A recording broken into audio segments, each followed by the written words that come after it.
so excited.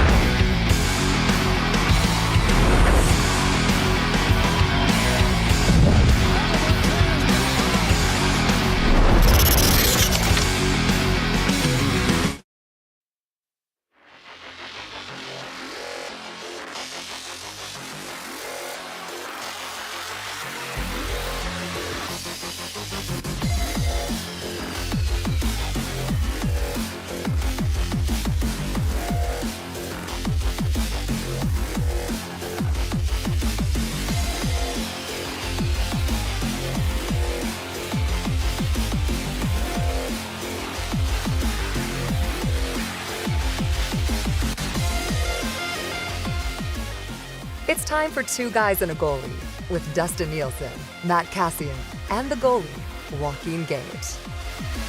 Tonight at Rogers Place, your Edmonton Oilers taking on the Nashville Predators. My goodness, lopsided results in favor of the Oilers. Going back a few years now, the Oilers 13-1-2 in their last 16 against the Predators, including 2 wins already earlier this season. Connor McDavid going into this one with 999 career points, on the verge of celebrating 1,000.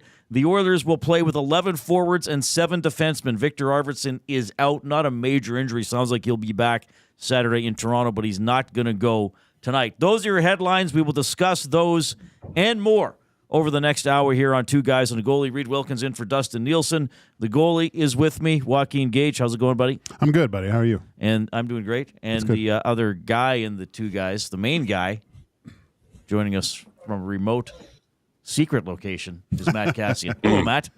Top secret. Top secret. Yeah, no one could know. No one could ever know. Undisclosed. Some bunker somewhere. Nice. All right. Good to see you guys. I was with you a couple days ago, and we talked a lot about McDavid getting to 1,000 points. My goodness. For a second on Tuesday, it's 3-1. The Islanders score. It's 3-2.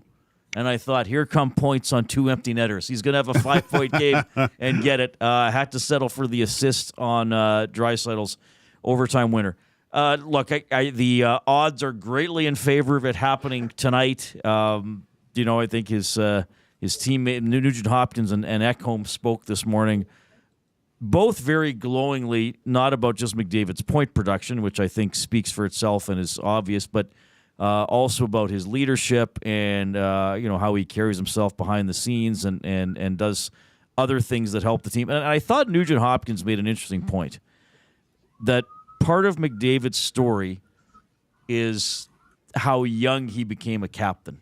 And I think Nugent Hopkins would understand the difficulties of being a teenager in the National Hockey League, because he had to go through it as well. He wasn't as hyped as McDavid and wasn't given a captaincy that young, but I thought he had some interesting perspective on that. And that's maybe I'll start there, guys, with whoever wants to jump in.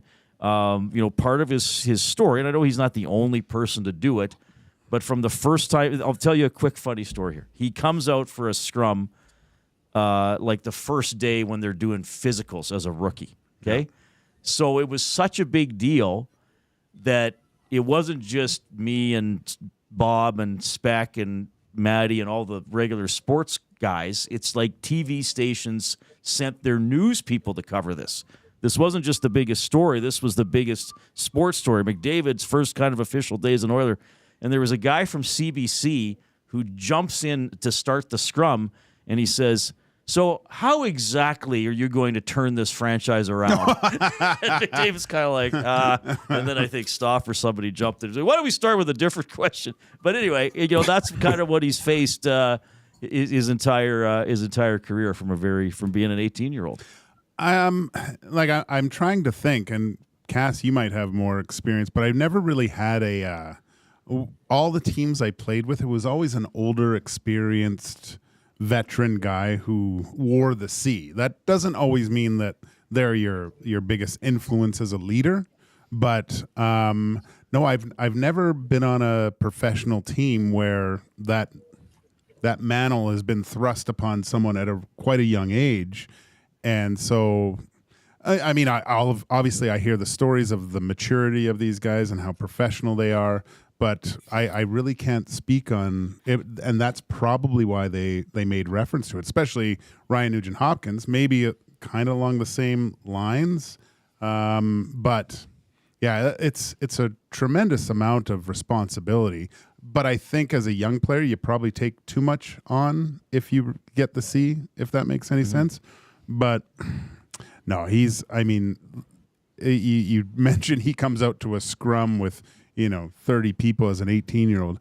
This is something he's basically been doing since he was 15 anyway. Right. So he doesn't know any different. Yeah, he doesn't know any different on that end.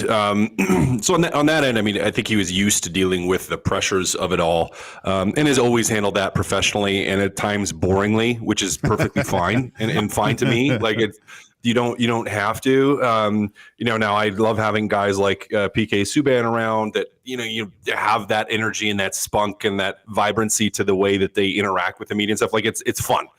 Good for the fans, good for the league, but you don't always need that. And for a guy like McDavid, I completely understand, being the Tom Brady, where it's just like, it's pretty simple and straightforward in how you deal with the media. And you just get the job done on the ice in McDavid's situation. Now, the uniqueness to it is getting that captaincy early. I don't know about you guys, but I'm in my late 30s now, and when I was in my 20s and late 20s, is like I thought I had it all figured out, right? You think you have life all figured out, you have leadership all figured out, you have people all figured out, and then 10 years later, now if I were to look back at my 28-year-old self, I'm like, yeah, that guy was an idiot.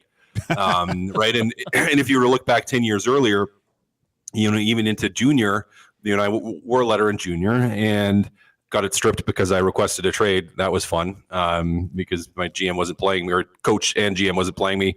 That's another story for another day. And I went to him and asked for a trade. He refused to trade me and then stripped my letter. So that was an interesting one. But I digress. I look back at even then, like 17, 18-year-old me, so even 10 years before that, and I'm like, I thought I knew what I was doing at that age in junior as an assistant captain. And I thought I had people figured out, and I thought I knew what was what and, how to lead and all that. And I look back, my 28-year-old self would have looked back and been like, man, that guy was an idiot. And I have no doubt that in 10 years, I'm going to look back at myself now and be like, you still knew absolutely nothing. So to see guys that can really grasp it early and are kind of forced to grasp it early is it's an amazing thing, and it speaks to a character individual. And I know, I don't think, sometimes when you're talking about teammates with the media, with the press, you blow smoke a little bit, right? Like you're not gonna sewer your teammates publicly, and you're gonna try to speak highly of them. Even if you have an issue with them or whatever. But I don't think that that's the case with Connor McDavid. Like, I don't think these guys are blowing smoke when they're talking about, his character in the room. And, I don't know, Reed, did you get a chance to watch the Amazon, like the docuseries with McDavid? You know what, Matt? I've kind of let the nasties down, because when it came out, I said I'll watch episodes 5 and 6 within the first. And you few still days. haven't? Yeah, I know. I haven't got to episode 6. I just feel as if I can't do it. I watched episode 5, which ended with his explosion. Yeah, and then I know, but you saw that though. I saw that. That's the part I wanted you to see. And yes. I think it's important to because we don't see that side of him with the media, right? Where there's some accountability and where he speaks his mind, and it's not all just pats on the backs and hugs. Now, oftentimes it needs to be. People need encouragement. They need affirmation. They need, approval. But at times they also need to be shown the lay of the land and spoken to realistically. And I think those guys talking about Connor McDavid, I think they're again, I don't think they're blowing smoke when they're talking about that and about, and even in conversations I've had with different members of the Oilers, completely off the record and away from the rink, where they speak incredibly highly of him with that as well. And, even little things like being a part of some specific voluntary team events, we'll call them, where he shows up because I think he feels as a leader he should show up and he should be there, and that to me, and I won't dig too much into that story again, because that's a private personal one, but for them, and so I'm not going to dig into it, but that spoke volumes to me about the type of individual he is, that you're going to go out of your way to be with your teammates, and in an environment where you don't have to, you're not required to, but you're going to because you wear the C in your chest and you want to set an example for everybody else, and you want to maybe sorry for rambling here, guys, but like there's people, and I'm sure you guys know them, that try to be a leader because they think that they need to be a leader, right? Or that they want to be a leader, or that there's a power element to it that, I can exert my influence and dominance in that. And some of those people should not be leaders. There should be nowhere near leadership or leading people. And we've all met them. Every single person that's listening, watching, including you guys, has met those type of people where you're like, yeah, you probably shouldn't be. I don't get that impression from him. He leads by example on the ice. I think he leaves it all out there. He's not a guy that we've ever said is not putting an effort in. He's not a guy that we've ever seen on the ice not to work. And I think behind the scenes, again, I think he may not be a Marc Messier type of vocal, but I think there's a lot more there than what we see in the media, which is an amazing thing and a great thing. But I'll cut off my monologue there and let you guys talk. I need something. Hey man, it's a talk show. We want you to talk. You talk away, buddy. You wet that whistle and you talk away. But I'll bring this kind of full circle, I guess, with tying in Knobloch here, because I remember after the Oilers won the draft lottery, Knobloch was coaching Erie, and I had him on Inside Sports. Okay, yeah. And the one thing I remember him saying about McDavid is that he was unselfish almost to a fault. Because let's face it, there were some matchups in junior against certain teams or probably certain defense pairings where McDavid could literally just walk through the team and score. Not all the time, but he could do it. And I remember Knobloch saying, but he wants to make that extra pass. He wants to have another guy score because he wants everybody to be included. He doesn't need to have 6 goals and 1 assist. He's fine getting 2 and 4 or whatever. So I always remember that from that interview I did with him. I think also, guys, just to talk about the progression of the points. This is ultimately a points related story. He was hurt as a rookie. He had 48 points in 45 games. Didn't play enough to win the Calder. And then I remember the next season, and that was that amazing 16-17 season, the first year in Rogers Place, and they break the 10-year playoff drought somewhat unexpectedly. I don't know if anybody thought, a lot of people thought they were going to get in the playoffs that year. And he had exactly 100 points, and he got the 100th point in the last game of the season. And he was the only player to get to 100 points. And now the progression of not just the points that he's been able to get, 153 a couple years ago. I mean, plummeting to 132 last year. And I still think the sky's the limit this year, even though he kind of started slowly and missed a couple games by his standards. But he started.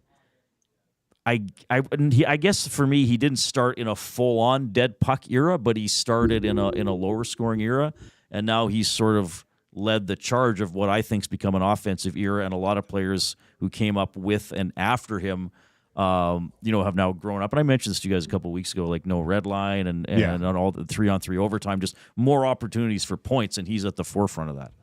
Yeah, and just to touch on the captaincies, the one thing I heard from a lot of people was he's one of those leaders that leads by example for the most part, but I think he's at a point now where you have to become comfortable saying things to your teammates too. I mean, I think I even heard Connor Bedard. Someone asked him a question: Do you hold your teammates accountable? And he was like, "Look, I've been in the league a year.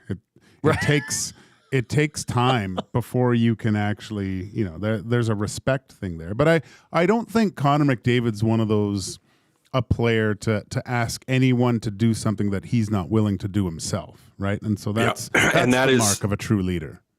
So huge. I mean, people ask, and I played with a couple really great captains, and a couple really great captains in the NHL, both in Mikko Koivu and in Daniel Alfredsson. And I love Mikko as a person, but Alfie to me was probably the best captain I played for. And Gager, he did exactly that. Now he's towards the end of his career.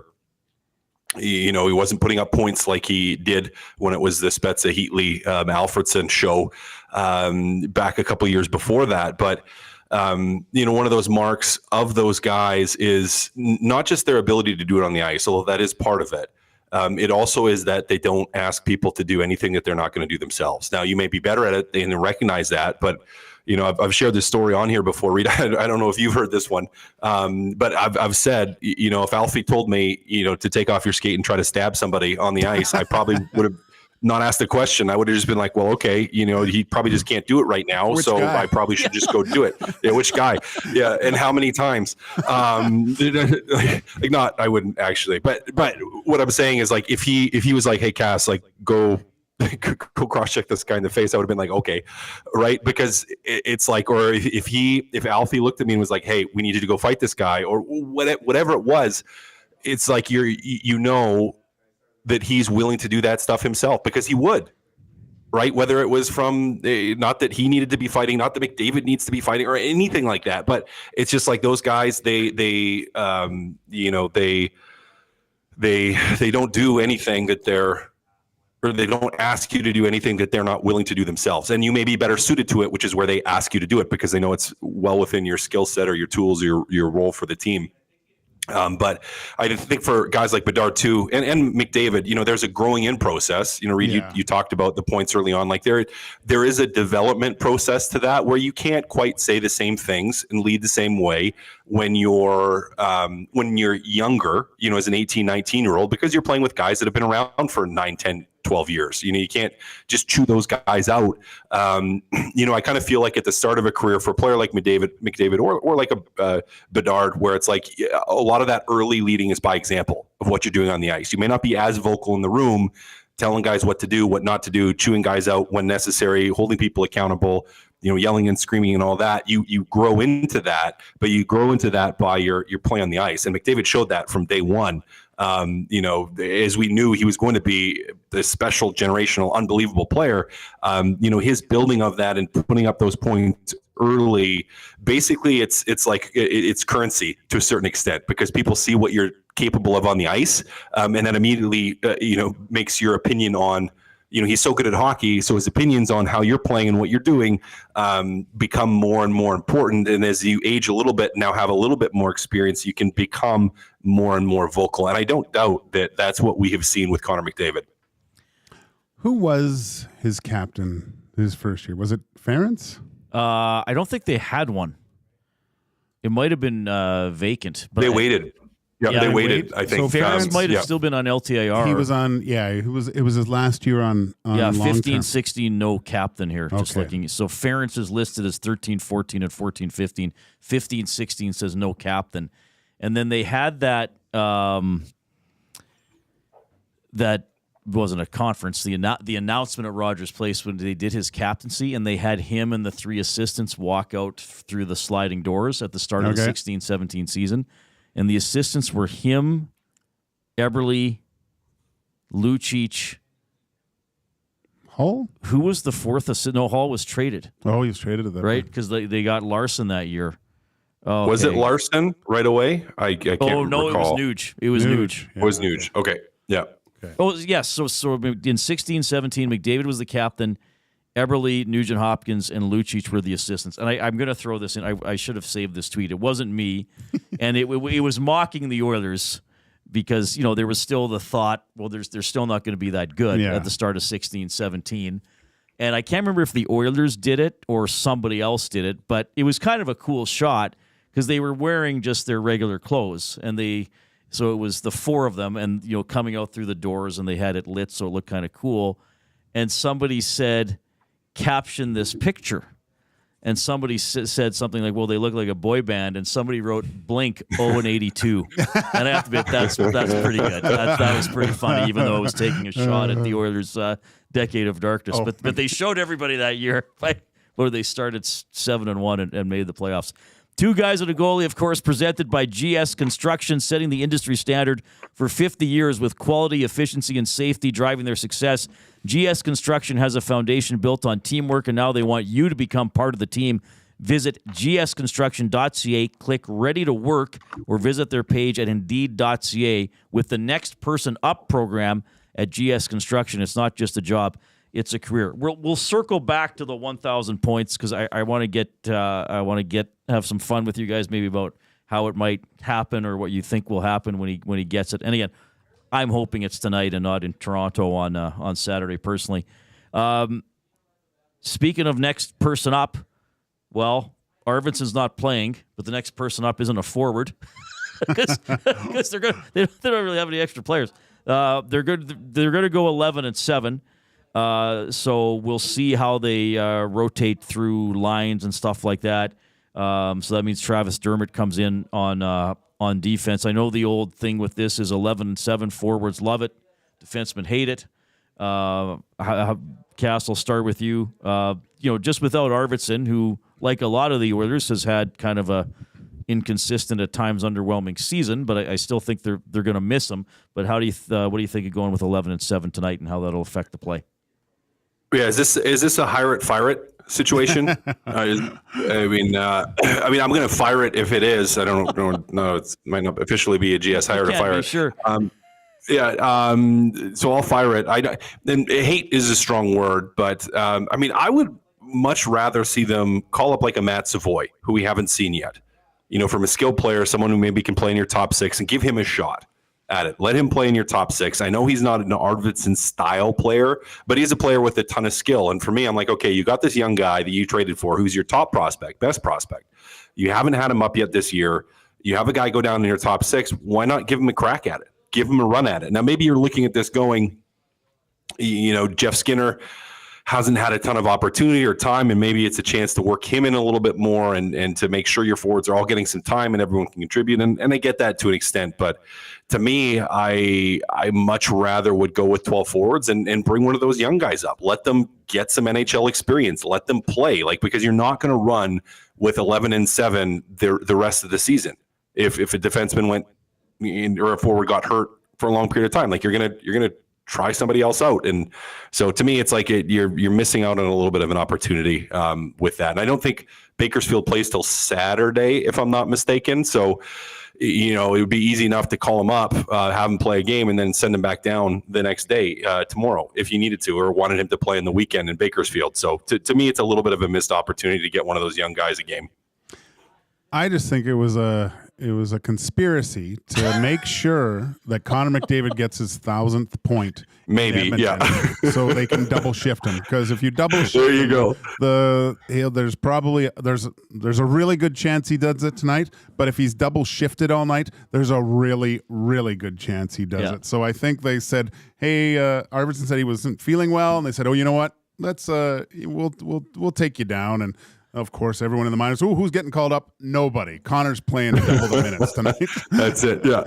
He's not leaving the ice. Yeah, he will play 26 minutes tonight. Yeah. Well, I wonder if the guy who is now, again, we'll see how they roll them out, but I'm just guessing based on how things have been done earlier this season, or sometimes, the fourth line center might miss a shift. Yeah. So McDavid or Drive. Maybe Corey Perry's the happiest guy. I mean, he might get more ice time with McDavid tonight if they choose to kind of go with that rotation. And Corey Perry's been playing well. I'm sure if you're in the dressing room tonight, I'm sure it's like someone wants to be assist on McDavid's 1,000th. Oh point, yeah, right? of course you do. That's a tell your grandkids story, right?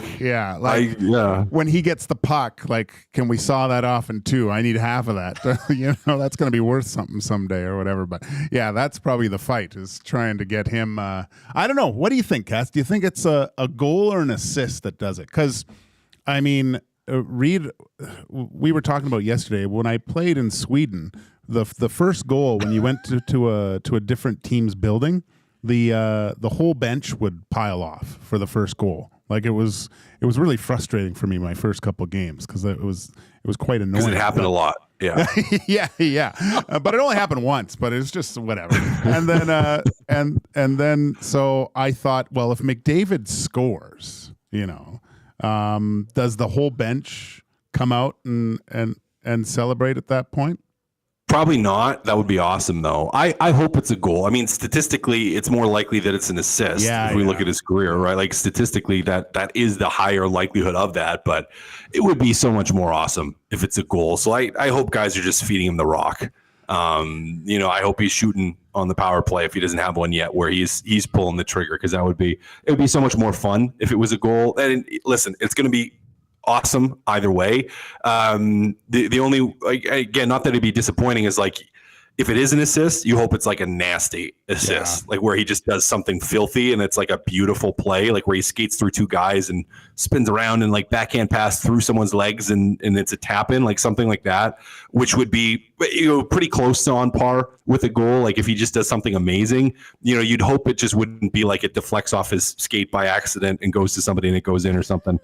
I hope that actually he gets, like, it's an assist, and then in between, like in the first, and then between the first and second, the league reviews it, takes it away.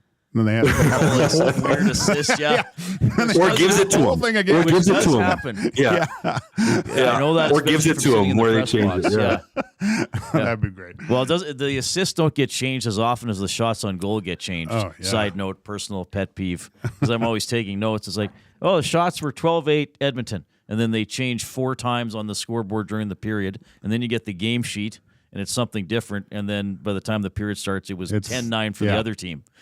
But anyway, I think I'm gonna. Okay, I was gonna do this later. I'll call it now. I'm gonna describe the play. Okay. It's halfway through the first period. All right. The Oilers are on the power play.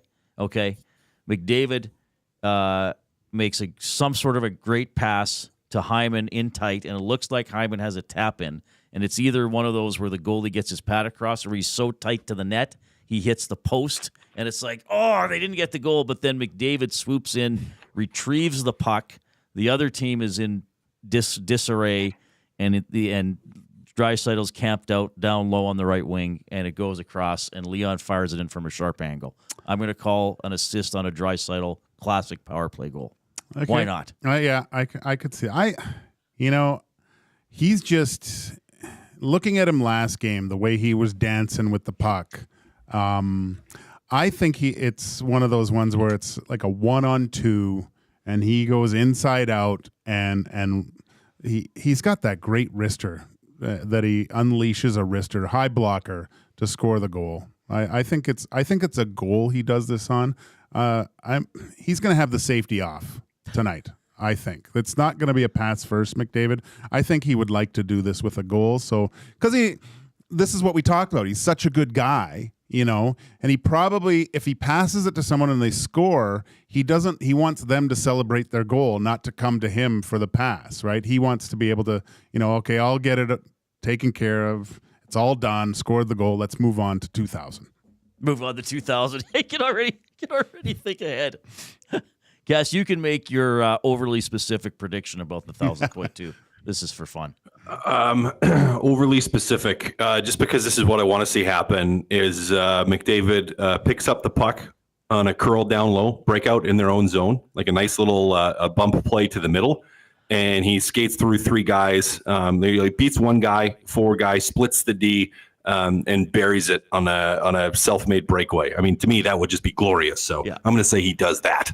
Yeah, well, and if he does that, he will celebrate, because we have, as stoic as he and even Leon are sometimes after they score goals that would be historic, like the best goal. But there are times, as for example, when he scored that goal against the Rangers. Oh yeah, where he will recognize, holy crap, that was pretty cool. I'm going to watch that later. Yeah. So if he got one like that for 1,000, I do think you'd see him exalt, especially if it was a meaningful goal in the game. Well, even if it's an assist, whoever scores that goal, like, he will be making a beeline for Connor at that point, right? Oh, like everyone will just be. That'll be.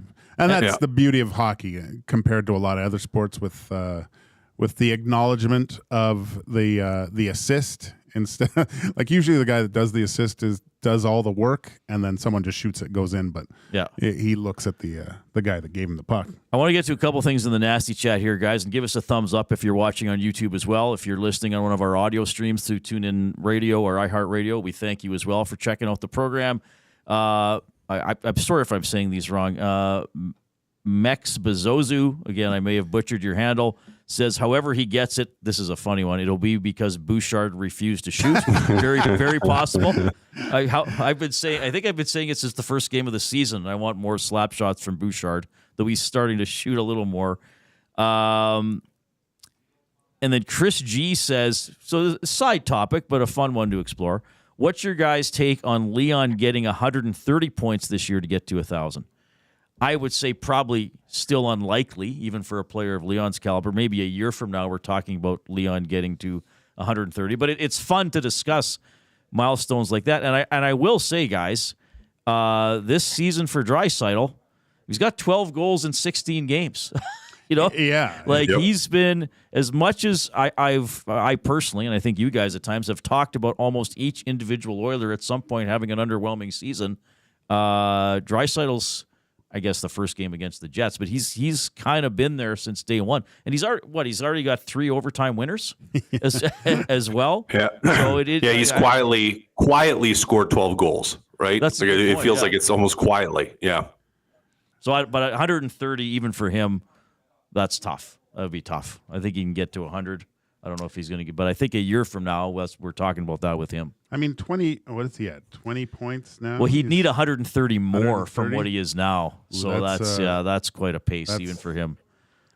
That's good. Well, he definitely does it by next year. So. Oh yeah, a year from now it'll be fun. McKinnon's already at 33 points, so that's impressive.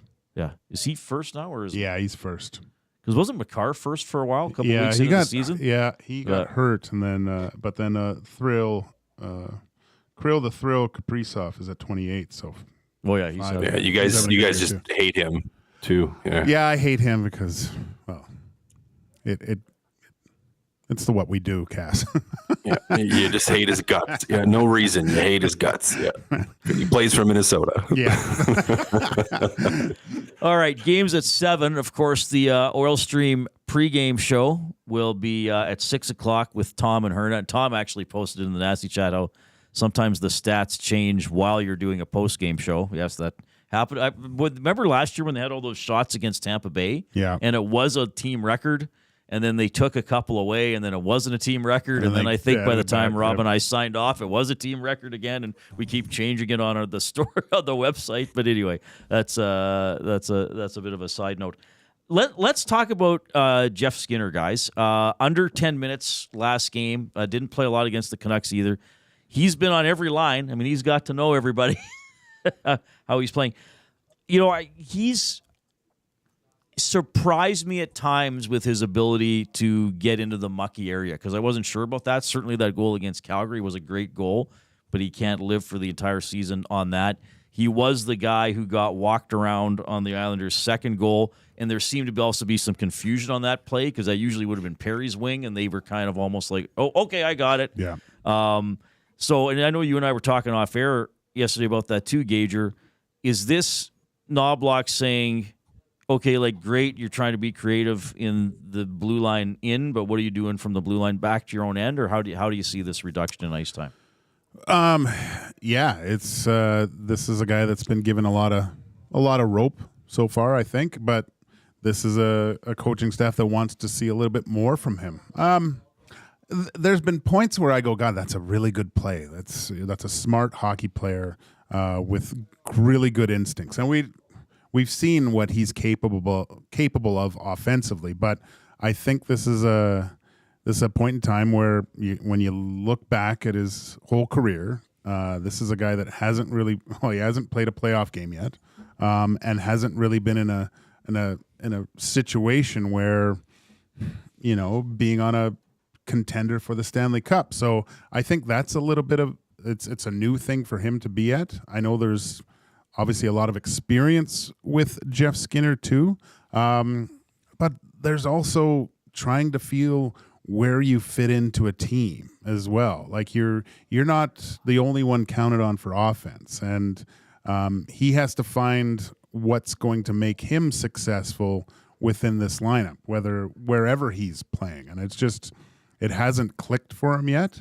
but I do think it will eventually. Craig McTavish talked about Jeff Skinner a few years ago when he when Mac T was still coaching the St. Louis Blues, and they were in St. Louis, and he said that he is going to be one heck of a player for the Edmonton Oilers because he does have the ability to take over a game by himself. We haven't seen that yet, but that's the type of talent that this guy has.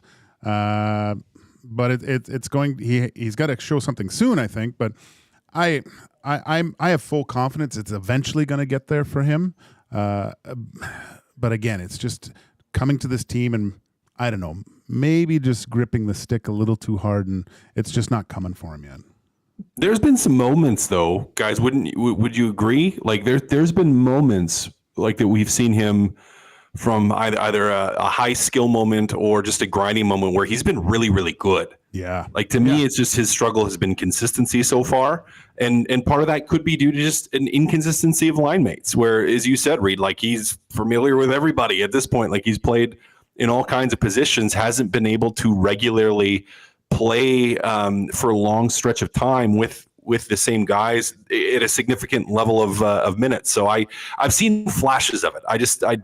Would you guys like, am I off my rocker and saying like we've seen little bits and pieces of it? He just hasn't been able to string it together consistently. Yeah, definitely. And that's probably one of the cases that's driving coaches a little bit nuts, right? Because they see something there that it's like, wow, if we can get that on a regular basis and then it goes away for a bit, well, why can't we get this, like you mentioned, Cass, consistency in your game? But hey, maybe this 11-7 might be the spark that Skinner needs just to get possibly a little bit more ice time. I'm sure he'll play with either Leon or Connor at some point tonight, probably, and just maybe build something from here. Well, I think that's a good point because, I mean, coaches will always see who's going early, but especially in an 11-7 game, if they sense something is working, they're going to put that guy out there. I've thought about Skinner, and this is just my total non-technical view of it. I have, and I've said this to Gage or Cass, I don't think I've said it to you. I have felt as if he looks for maybe a bit of a pretty play. Like I've noticed times he's sort of in that mid-range area to shoot, and there's an extra little drag or a stick handle, almost as if maybe he doesn't want to shoot through a leg or get it blocked, or he wants to make that goalie move just a little bit before the shot comes off. But I felt that a lot of times it hasn't worked. Like the puck gets checked in that situation. Like I'd almost like just snap it and see what happens. Yeah, I think that's a fair assessment where there have been times where he's just maybe deferred a little bit where, we've seen in seasons past, he's a guy that can score goals, and you'd like to see him with a little more intent of getting the puck to the net because he can shoot. He can shoot. Like he is a guy that knows how to score goals. And you wonder if part of that's being on a new team where he's not the guy. McDavid and Draisaitl are the guys. And so he's just adjusting to that a little bit and trying to sort it out. But yeah, I agree. I'd like to see him with a little bit more intentionality of getting the puck to the net. I love Mark Lanigan in the Nasty Chat saying we were talking about Dry getting to 1,000. Yeah. He says Dry might get 130 tonight. Which this is the team. If it's any team, he's to do it against. He's going to have a night against. It's Nashville. And James says if you're going to make mistakes, you have to be good enough in other areas that make you worth keeping. Every husband knows this. My goodness. It's a little personal, James. Yeah. Striking a nerve. Yeah, but it's just been so. Again, with pretty much every Oiler at some point this season, you've kind of said, or I've kind of said, I think you guys have said, a lot of people have said, they're just not quite at the level you needed consistently. I mean, maybe Kulak's been the most consistent player overall, and then maybe Leon after that. Yeah. Kulak's been fantastic. Yeah. He's been pretty consistent. Yeah. All right, let's do hire. Cass already did it, but we can hire or fire anything. Hire it or fire it for GS Construction. Hiring now. Become a part of their great team today by visiting gsconstruction.ca or their page on Indeed.ca. For the past 50 years, the foundation of GS Construction has been built on efficiency, quality, and safety. Take your career to the next level. Join the team at GS Construction. It is Pickard expected to start in goal tonight. I know, Gager, you wanted to talk about goalies, platooning, how often guys are playing. Yeah, no, it's just it's opened my eye a little bit. I thought if you were to ask me how many games that Stuart Skinner would play and how they would split this time up with Pickard, I'm a little bit taken aback of how many games that Pickard's been playing. I thought that Stuart Skinner, for the most part, benefit of the doubt. If he gets the win, usually, depending if it's on a back-to-back, he would probably get the next game too. Maybe this was a discussion with Dustin Schwartz about. Obviously there was a conversation at some point, and maybe the beginning of the year we're going to go to more of the platoon and get both guys going. I think there's a benefit in both ways, but I really felt that Stuart Skinner has established himself as a number one goalie. I think he is a number one goalie. I really like Stuart Skinner's game, but I'm surprised that Pickard's playing as much as he is. So would have you come back with Skinner tonight? Yeah, off the game against the Islanders, definitely. And then you got the Leafs on Saturday. I'd play them all three. Back to back. And then you go pick up the first back, and go from there. So I disagree. Go ahead, Cass. No, go finish your butt. I want to hear your thoughts. No, I'll just finish it off. You my butt. I'm just all right. Yeah. If the question is, do I like Pickard starting tonight? I got to hire it. I know you were talking about platooning is like, okay, if we can reasonably expect, and we had this conversation last year down the stretch, is Stuart Skinner playing too much? Is he playing too much to head into the playoffs? I'm like, if you're targeting somewhere between 50 to 55 games, which I think is what you should target for Stuart Skinner, that's like 1 in 3. We got to remember that. That's 1 in 3 games. 1 in 3. Let me say that again. That's 1 in 3 games that Pickard is playing. And so, even with the schedule coming up, like this is a scheduled start to me. It's not a shock.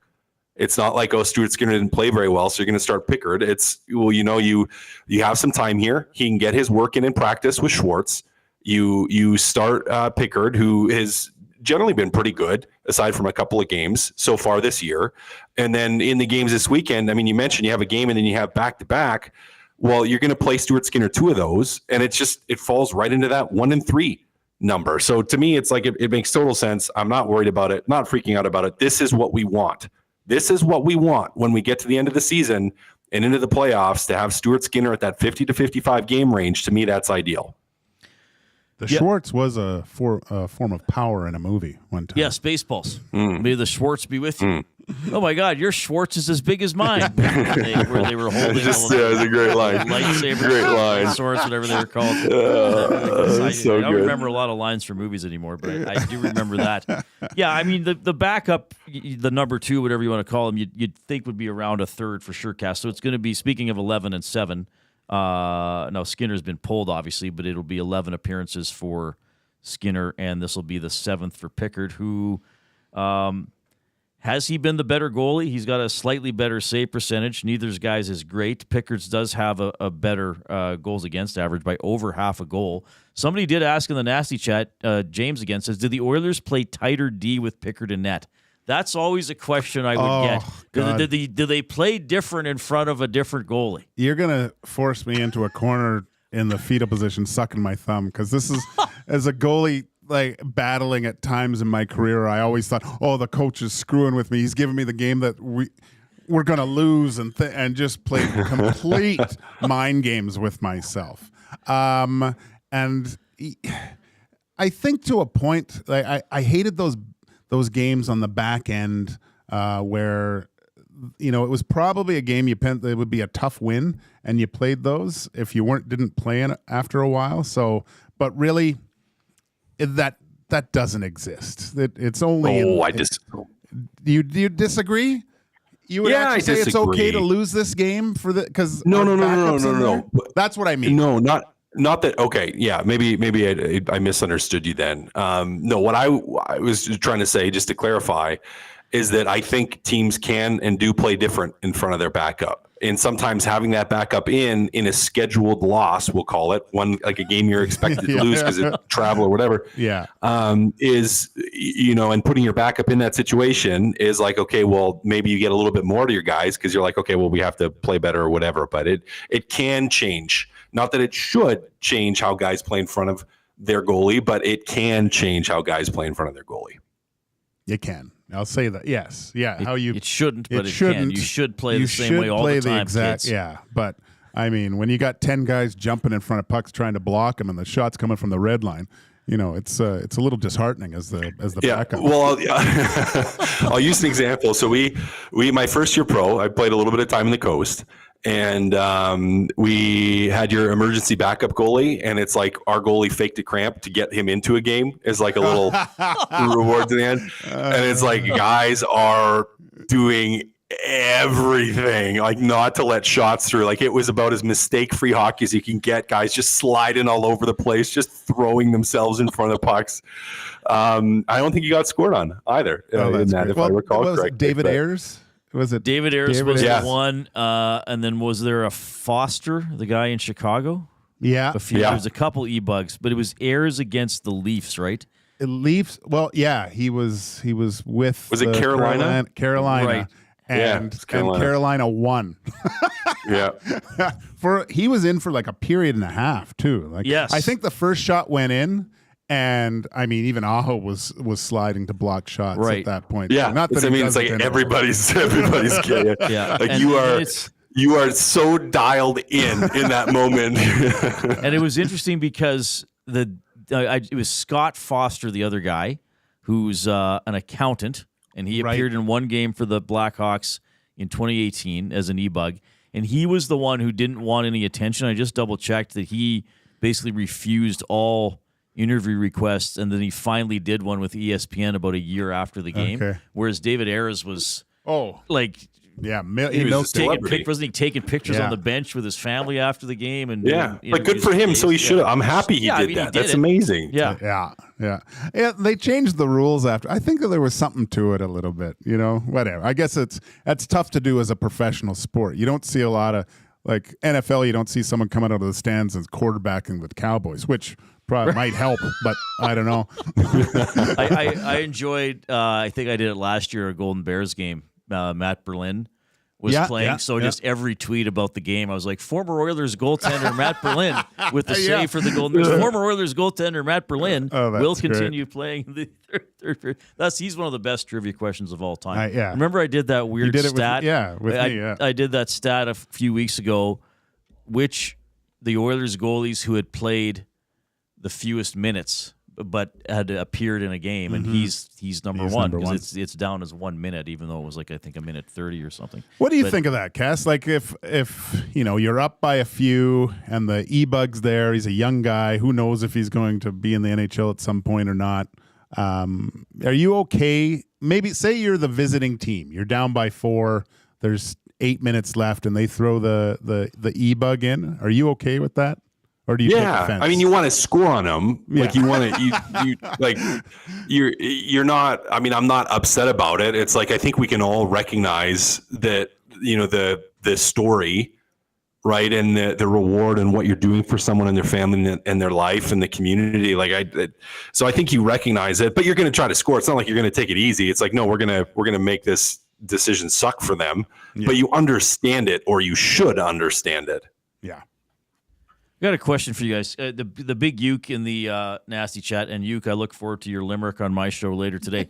Basically saying that, I'll just kind of sum up what he said, that the Oilers played differently in front of Smith than they did Koskinen, but how much did Smith's puck handling figure into that? I know, I hear it. Can Skinner not play the puck? Can they chain him to the net? So, like, you consider him maybe I'll start with you, Gage. Do you consider Stewart a poor puck handling goalie? And would a coach ever say don't go? Like, don't they want them to stop it behind the net? Don't defensemen want them to stop it behind the net? No, he's not the best puck handler. That's not his game. One of the things probably the only thing that bugs me about Stuart Skinner is his tape job on his stick. I don't like. I hate that. Anyway, that's a discussion. What's wrong with his tape job? He tapes his goal stick like he scores 50. It's just a couple wraps around the toe. I'm like, you're already not the best puck handler. Don't give yourself a little bit more of a chance with more tape on your stick, right? It's the puck's going to stick to it. When you don't have any tape on your stick, it's like greased lightning on those sticks. It's going to blast off of there. I hate that. Put some tape on your stick. Stu, I know you're listening. You're not playing tonight. I'm going to get down there. I might tape up his sticks for him because I'm going to the game tonight. Anyway, it's different with guys. guys are talent. Some guys are talented in that respect where they can handle the puck as a goaltender. I think it's more of the a portion of it is that the stick isn't taped, but the communication with the D-man, Right. And it should just be, there should be 2 lines of communication: play it or leave it, and that's it. And he should just be out there setting it up for his D-man. If not, then ringing it as hard as he can to a position, or just a soft play in the corner where everyone can reset. That's it for Stuart Skinner. I don't want to see him bombing it up to the far blue hoping for a breakaway. Or wasn't it that who was it? Cujo would try to slap it out. Oh, and but he Rolson went did reversed. the black hand flip in the Cujo playoffs. was the first to turn his hand over. And Oh, flip right. it. And he had, because he was he flipped over and he could really sauce it out of there. I think Roley too threw it up in the air and did the old the cricket play with Right. batted it out. Yeah. So I never did that. All right, Oilers in Nashville at 7:00. Oilers are 8-7-1. We should touch on the Predators here quickly, guys. My preseason pick to win the Stanley Cup. Jays was the Jets. Who's looking smarter right now? Oh, I know, but the Predators are 5-9-2, and now we're deep enough into the season where you start to think, okay, what's going on? Saros has a 911 save percentage, which is fine. He's 4-7-2 though.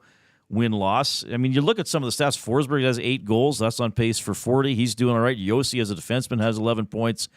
But then maybe you look at Stamkos, 8 points in 16 games. And just, I don't know, guys. And the 2 games that Edmonton beat them earlier this season, and I haven't seen every Nashville game, it was almost as if the Predators sort of almost went quietly. Like, how sometimes a teams lose all the time, but the winning team might be leaving the rink being like, my God, we took a beating. Like the Predators, they just don't have that almost engagement level that you expect. And the Oilers have been guilty of that sometimes too this year, but the Preds are now, coming up on a quarter of the season, and they're looking up at most teams in the West. You said it. Those 2 games, the Predators look like a team waiting for something good to happen, not going out and getting it for themselves. It was, we're playing against these guys. They usually eat us up. Well, hopefully they don't just have another great game against us and we can get it done. But yeah, there's no initiation compared to when you see the Preds play some other teams and they're initiating things and into the game. It's almost like in a lot of cases, like you just said, Reed, where the Oilers seem like they're tiptoeing into the water and seeing how the game goes. They're not just running in and jumping in head first. Well, their issue is they can't score goals. They're third last in goals for on the season, right? With 39 goals for. That right there, that's your problem. That's your problem is they can't find ways to score. Now they brought in some guys they thought were going to help, Stamkos being the prime example that you mentioned, Reed, and they haven't been able to find a way to produce. That is the biggest thing going on right now for the Nashville Predators. I don't think it's an engagement. Maybe going quietly because you have had trouble scoring, you're not scoring. But it's just, they haven't found ways to put the puck in the back of the net. And that crushes teams. I'm just pulling up their power play percentage here because I'm not sure where they sit right now. So give me a second to bear with me on They're that. 10th at 22.2. Their PK is first, which I should mention. Their PK is first at 90.9. The Oilers' power play is up to 22nd at 17.5. So that'll be an interesting matchup tonight, of course. And then whenever the Oilers are killing a penalty, it's extremely interesting. Though they progressed last game. They had a 2-for-2 game, and Knobloch did say he liked some things. So yeah, their power play actually isn't bad. Cass at 10th in the NHL. So 5-on-5, they ain't doing much. Obviously, They ain't doing much, and that's it, right? No killer instinct to put the puck in the back of the net. All right. People are still asking about Dusty. He is still of this earth. I think he's going to the Grey Cup today.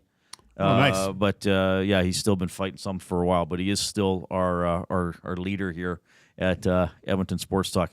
All right. So McDavid goes for 1,000 tonight against the Predators. That is the headline we all gave. So you guys are both calling a spectacular individual effort on a goal. I'm going to call an assist on a Draisaitl power play one-timer. And are we all saying first period that it happens fairly soon? First 8 minutes. First shift. No.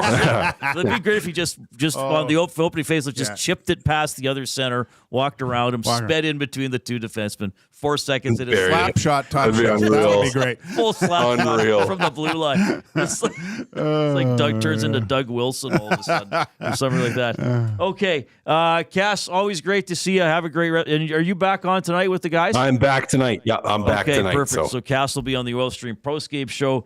More with Gager, as he's going to be joined by Hernan Salas for EST Afternoons coming up here at 1 o'clock. I'll have the Reed Wilkins show with Jay Milne from 3 to 6. This has been Two Guys and a Goalie, courtesy GS Construction on Edmonton Sports Talk, your clear choice for Edmonton sports.